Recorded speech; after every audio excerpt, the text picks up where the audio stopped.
kufikiri makuu yako Bwana.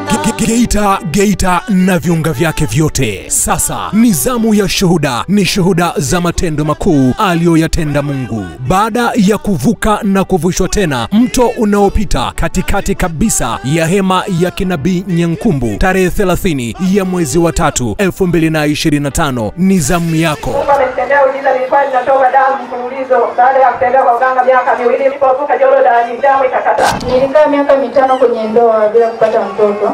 Na leo namshukuru Mungu nimepata mtoto. Niliambiwa nenda kwa Nabii Samson kwa akakuambia utapata kazi. Baada ya kuvuka Jordani. Yaani walinipata wenyewe nyumbani.